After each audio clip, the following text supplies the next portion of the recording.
এখানে একে OC SI সবাই ধরি একে যে মাঠটা আমাকে মারলো বন্ধু রাইফেল দিয়ে মারলো। আমি বারবার অনুরোধ করতেছি, পরিচয় দিচ্ছি। এটা সত্য না। দুই পক্ষের উত্তেজনা পরিস্থিতি স্বাভাবিক করার জন্য পুলিশ শুধু এখানে একটু ভূমিকা পালন করছে, দুই পক্ষকে আলাদা করে দিচ্ছে। এই ঘটনার প্রেক্ষিতে একটা তদন্ত কমিটি গঠন করা হয়েছে।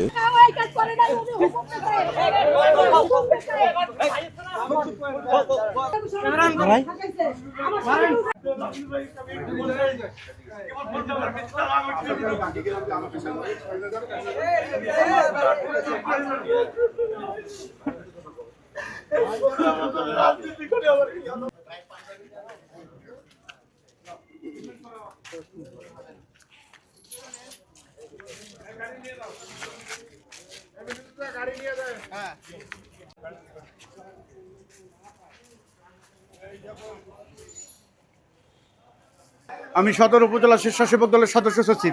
এখানে মেয়ে ছেলের দুজনে সম্পর্ক করলে 2 বছরের সম্পর্ক, দুজনেই পালা যায়।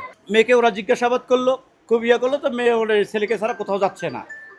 আর তখন লাবলু ভাই আমাকে বলি গেল যে রাখি দেখো মেয়ে তো ছেলেকে ছাড়া বুঝতেছে না, তা আমরা চলে গেলাম, তো দেখো পুলিশের হাতায় আছে, পুলিশ কি বলে তোরা ওরাইলে কি ডিসিশন দেয় তারপর তোরা চলে যাও। তা আমি ওইখান থেকে বসিয়েছি ওই শহীদ মিনারের ওখানে। তাই ভেতরে দেখতেছি আউমাউ করে চিল্লাচিল্লি। তা আমি ফের আবার দৌড়িয়েছিলাম, আসি দেখি ওখানে যাইতে দিচ্ছে না, তারপরে গেলাম, দেখতেছি ছেলে এবং মেয়েকে মারামারি করতেছে। এখানকার স্টাফ, ওসি স্যার এবার এখানে যারা আছে, যারা স্টাফ, আমি তো এই থানার কাউকে ওইভাবে চিনি না, এভাবে মারতেছে। তা আমি ফির ওই সময় ফোনটা বাইর করছি যে লাবলু ভাইকে আমি ফোন দেই, যে ওই সময় ফোনটা বাইর করছি যে লাবলু ভাইকে ফোন দেই, যে লাবলু ভাই এভাবে ডাকে নিয়ে এসে এইভাবে তো বিদ্যুতি করার কথা ছিল না। কেবল ফোনটা আমি পার্কে হাতে নিছি, আর এখানে একে ওসি এসআই সবাই ধরি একে যে মাঠটা আমাকে মারলো বন্ধু রাইফেল দিয়ে মারলো। আমি বারবার অনুরোধ করতেছি, পরিচয় দিচ্ছি যে ভাই আমি সদর উপজেলা স্বেচ্ছাসেবক দলের সদস্য সচিব। তারপরও তারা আমার কথা না শুনিতে আমার চোখটা কি করে দিল, মাথায় বিভিন্ন জায়গায় মারছে, বুকে মারছে, বা আমার বন্দুক দিয়ে আমাকে পাড়া দিছে, আমার ফোন 2টা কাড়ি নিছে। এই দেখেন আমার ব্লাডের অবস্থা। তারপরে আমাকে জোরপূর্বক ডাকে নিয়ে যায়, আবার ব্লাডগুলো ওরা ধুয়ে দিল। এখানে তো কি জানো যে তারা আমাকে মারলো, আমি তো নিজেই বুঝতে পারতেছি না। আমি তো আর বিচার চাচ্ছি ভাই। ঈদের সপ্তাহখানেক আগে ওই একজন ছেলে মেয়ে, অ্যাডাল্ট ছেলে মেয়ে, তারা চলে যায়, এই সম্পর্কিত একটা জিডি হয়েছিল। সেই ছেলে মেয়ে আজকে সন্ধ্যার সময় তাদের গার্জিয়ান পক্ষ এখানে নিয়ে আসে। পরবর্তীতে তারা এখানে ছিল। সন্ধ্যার পরে দুই পক্ষের ছেলে মেয়ে উভয় পক্ষের মধ্যে একটু উত্তেজনা হয়।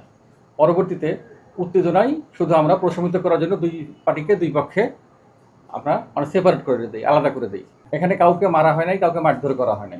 ওনারা বলছে আপনারা ওনাদেরকে রক্তাক্ত করছেন, দলের পরিচয় দেওয়ার পর আপনারা মারধর করছেন ওনাদেরকে। এটা সত্য না। দুই পক্ষের উত্তেজনা পরিস্থিতি স্বাভাবিক করার জন্য পুলিশ শুধু এখানে একটু ভূমিকা পালন করছে, দুই পক্ষকে আলাদা করে দিচ্ছে। কোতোয়ালি থানায় গত রাত্রে একটা অনাকাঙ্ক্ষিত ঘটনা ঘটে যায়। সেখানে আমাদের কতিপয় পুলিশ সদস্য কর্তৃক বিএনপি নেতা রাকিব, ওনার সাথে মিসবিহেভ করা হয়। এই ঘটনার প্রেক্ষিতে এবং একটা দম্পতি, পূর্ণবয়স্ক, মেয়েটার নাম হলো মৌরি আর ছেলেটার নাম হলো বাবু। মেয়েটার বয়স 19 বছর আর ছেলেটার বয়স 25 বছর। এই দম্পতিকে নিয়ে এসে একটা সালিশকে কেন্দ্র করে সেখানে একটা অনাকাঙ্ক্ষিত ঘটনা ঘটে। এই ঘটনার প্রেক্ষিতে একটা তদন্ত কমিটি গঠন করা হয়েছে।